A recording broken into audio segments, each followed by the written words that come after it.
Welcome to property plus, एक ऐसा show जो देता है प्रॉपर्टी मार्केट से जुड़े सभी अपडेट्स। हम आपको बताते हैं सस्ते में कहां मिलेगा आपके सपनों का आशियाना और होते हैं आपके हफ्ते भर के भेजे गए सभी सवालों के जवाब। मैं हूं अंकिता और हाजिर हूं प्रॉपर्टी प्लस के लेटेस्ट एपिसोड के साथ। तो चलिए देखते हैं आज के शो में आपके लिए क्या है खास।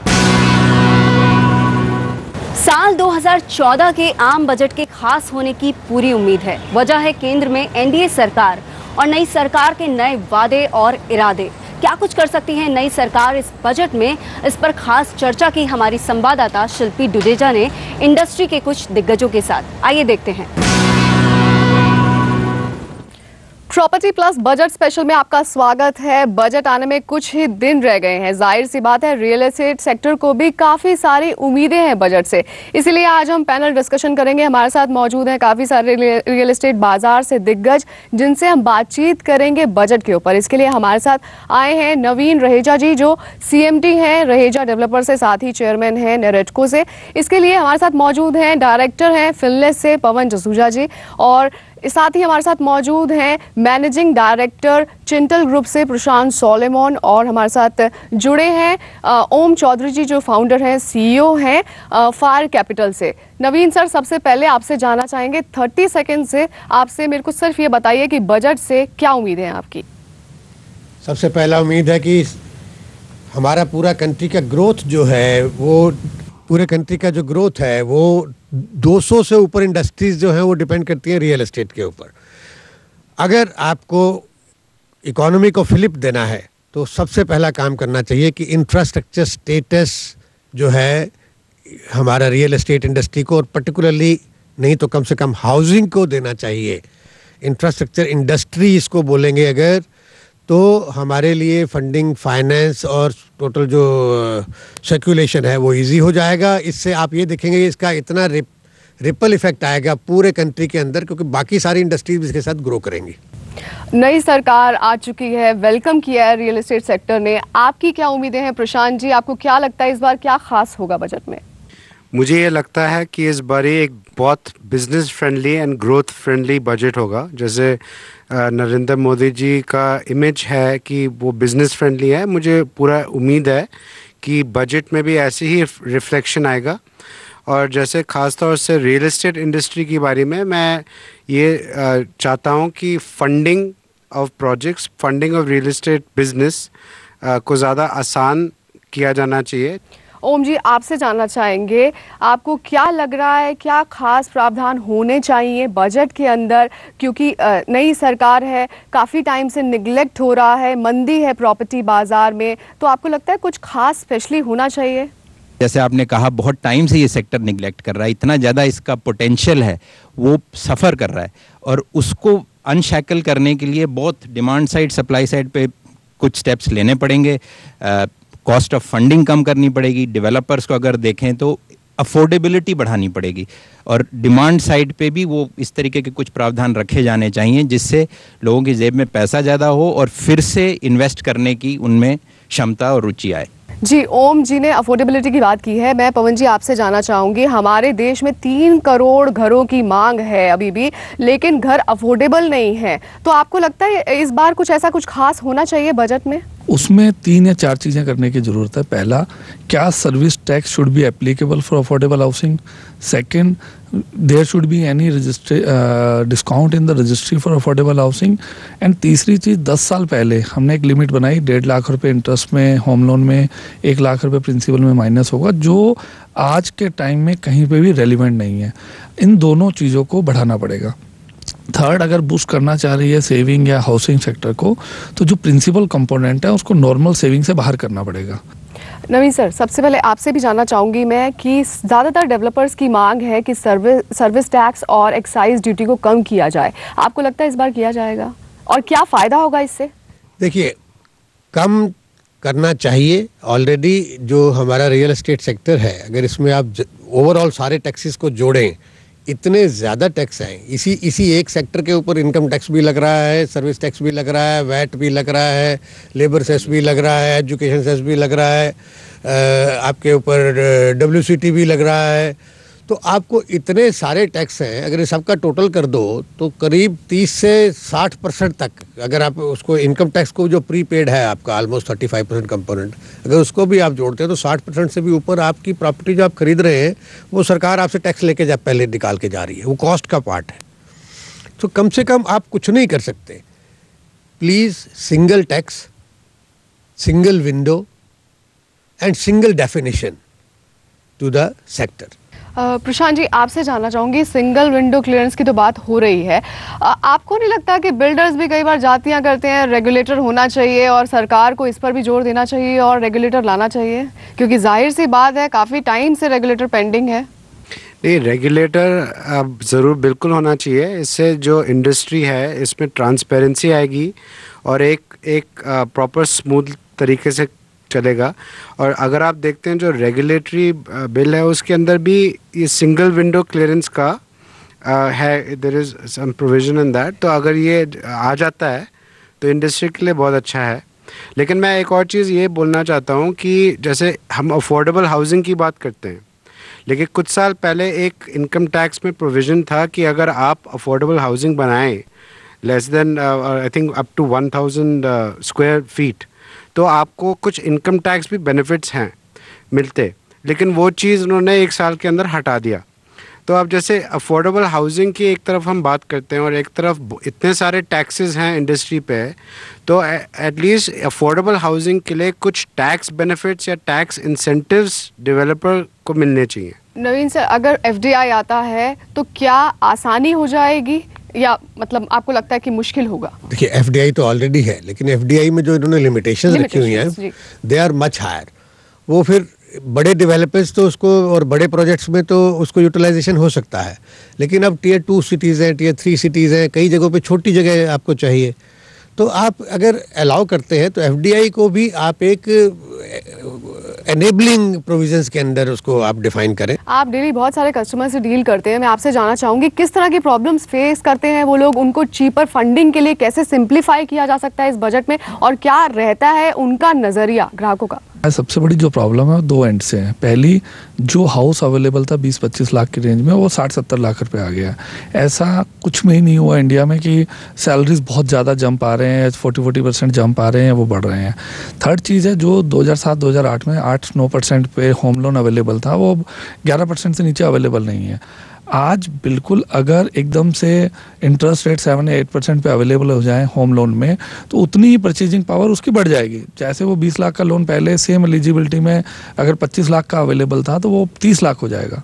तो आज चीपर लोन होना बहुत ज़रूरी अवेलेबल है। बट उसके साथ साथ जैसे रेजा जी ने कहा है बहुत सही कि कहीं ना कहीं कॉस्टिंग ऑफ डेवलपर कम करनी पड़ेगी।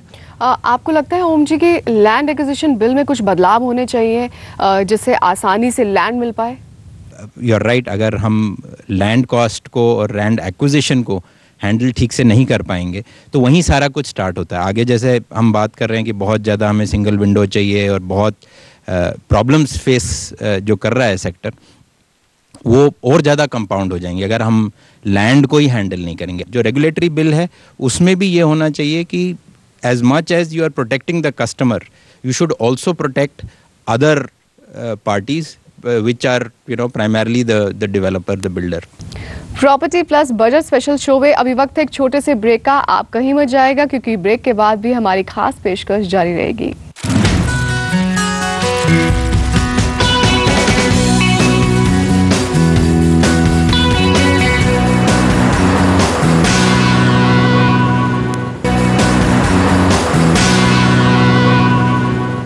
बहुत अच्छी बात है कि बिल्डर्स को खुद भी अपना सेल्फ देखना चाहिए कि मतलब वो क्या कर रहे हैं, बायर्स परेशान ना हो, कुछ कोड ऑफ कंडक्ट जाहिर सी बात है नवीन सर होना चाहिए। मतलब ग्राहक परेशान रहते हैं, आप देख रहे हैं अगर आपके सामने ग्रेटर नोएडा वेस्ट का मुद्दा हुआ, एनजीटी हुआ, काफ़ी सारे मुद्दे हैं, हर जगह पर यही हो रहा है। आपको नहीं लगता कि self regulation is very important?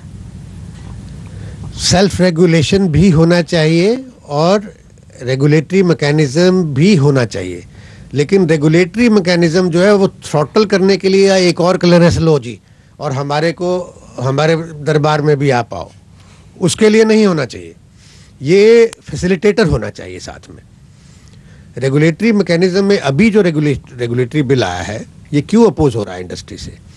क्योंकि काफी सारे उसके आप points सारा हैं कुछ जो ही builders आप के सारा कुछ ही खिलाफ हैं। डेवलपर पे डाल रहे हैं। आपने एनजीटी का मामला नहीं, आपने एनजीटी का मामला बोला। जी इससे पहले नोएडा में लैंड का प्रॉब्लम हुआ सारा। जी सफरर कौन है? कस्टमर। बायर्स डेवलपर का क्या कसूर है इसमें? क्या नेशनल ग्रीन ट्रिब्यूनल पहले सो रहा था?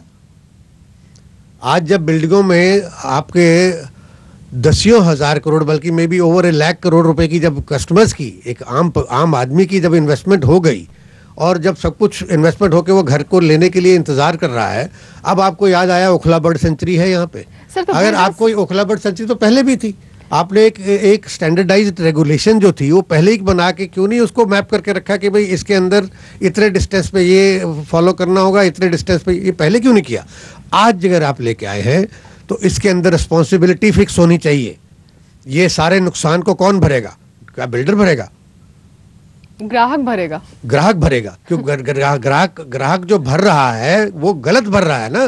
जिम्मेवार कौन है? जिम्मेवार आपका ओपेक सिस्टम है। आप उस ओपेक सिस्टम को अगर ठीक कर देंगे तो ये सारी कॉम्प्लिकेशंस, आप लैंड एक्वायर कर रहे हैं, आप इमरजेंसी क्लॉज के अंदर आप उसको एक पर्पस के लिए एक्वायर करते हैं और बाद में जो है उसको आप किसी और यूज में लेके जाते हैं, तो ये गलती कहाँ है? गलती आपकी सिस्टम में है। आप पहले सिस्टम को ठीक करें। सर मैं आपसे पूछ रही हूँ, नेटको की तरफ से आप जवाब दीजिएगा। हरियाणा में लाइसेंस का भी रहता है कि लाइसेंस नंबर आपको देना है, कितने बिल्डर्स उसको फॉलो कर रहे हैं? नहीं कर पा रहे हैं। नहीं, हरियाणा में रेगुलेशन में है, एडवर्टाइजिंग हाँ। आप नहीं कर सकते सर बहुत से बिल्डर्स हैं जो जब गलत तक आप लाइसेंस नीचे। नंबर दे रहे हैं। अगर बहुत से बिल्डर गलत देते हैं तो उसकी अगर रिपोर्टिंग करें तो गवर्नमेंट ऑफ हरियाणा उस पर एक्शन लेती है। ये कंफर्म्ड है ये बात। और बहुत सारे बिल्डर्स जो गलत अनस्क्रूपलस उसमें आते हैं, अगर वो नहीं देते हैं और रिपोर्ट में चले जाते हैं तो दे सफर ऑल्सो, उनका प्रोजेक्ट रोक दिया जाता है इमीडिएटली। तो इस तरीके से पूरे आपने एक नेशनल कोड बनाए ना, आप नेशनल कोड ही नहीं है। रोक दिया जाता है बाद में, तब भी तो सफरर बायर ही है। सेल्फ रेगुलेशन तो मतलब है नहीं ना। अगर एक ट्रांसपेरेंट और प्रोफेशनल सिस्टम बनेगा और बायर को आप अवेयर करेंगे कि ये सिस्टम है, ये लॉ है, ये कानून। चलिए मैं आपसे जानना चाहूंगी प्रशांत जी, रोड्स और इंफ्रास्ट्रक्चर भी काफी सारी चीजें हैं जो मोदी सरकार के पाइपलाइन में है कि बेहतर हो पाएंगी आने वाले टाइम में। आपको क्या डिमांड है उस बारे में? क्योंकि ये एक नेशनल का मतलब इट्स अ नेशनल डेवलपमेंट का इशू है। एक तो ये है कि unnecessary litigation should not be there, and अगर होता है तो उसको इमीडिएटली सॉल्व कर देना चाहिए। And then there should be more public private participation in roads. अब जैसे हरियाणा में है कि जो प्राइवेट लोगों को, कॉन्ट्रैक्टर्स को दिया जाता है कॉन्ट्रैक्ट रोड बनाने के लिए, लेकिन उनको और भी जो सपोर्टिंग चीज़ें हैं दैट शुड बी अवेलेबल। अब जैसे कोई केस कोई लगा लेता है unnecessarily, these things should be stopped. पवन जी आपसे जानना चाहूंगी, आपको क्या लगता है कि अब प्रॉपर्टी मार्केट नई सरकार के आने के बाद सुधरा है? अगर सुधरा है तो किस तरह के खरीदार लौटे हैं मार्केट में, और अगर नहीं सुधरा है तो कब तक सुधरने की उम्मीद है? देखिए मार्केट इस समय अच्छा है नई गवर्नमेंट के बनने के बाद, बट जो सबसे बड़ी प्रॉब्लम इस समय आ रही है वो बायर्स या इवन कंसल्टेंट के मन में आ रही है। वो आ रही है जैसे एनजीटी वाला इशू हुआ, there is no fault from customer और बिल्डर। आज सडनली एक ऐसा इशू आया जिससे कि एटलीस्ट 50,000 फ्लैट जो कि अगले 1 साल में 6 से 9 महीने में पोजीशन मिलने वाला था, उस पे ये क्वेश्चन उठ गया कि वेदर दे आर लीगल और नॉट।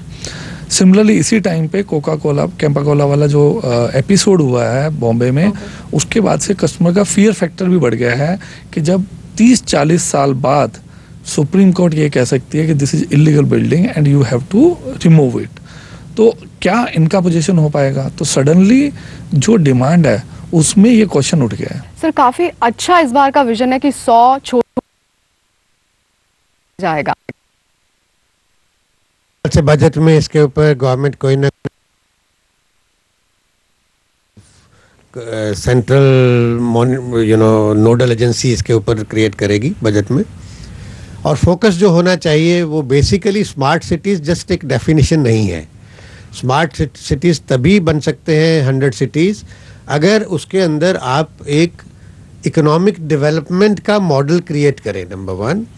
उसके साथ मॉडल क्रिएट करने के साथ जो है आपको उसके अंदर इंडस्ट्रियलाइजेशन, उसके ऊपर फोकस करना पड़ेगा कि आप एम्प्लॉयमेंट जनरेशन कैसे करेंगे, क्योंकि जब तक आप उसके अंदर एम्प्लॉयमेंट जनरेशन का मॉडल नहीं बनाएंगे तो लोग आके रहेंगे कैसे।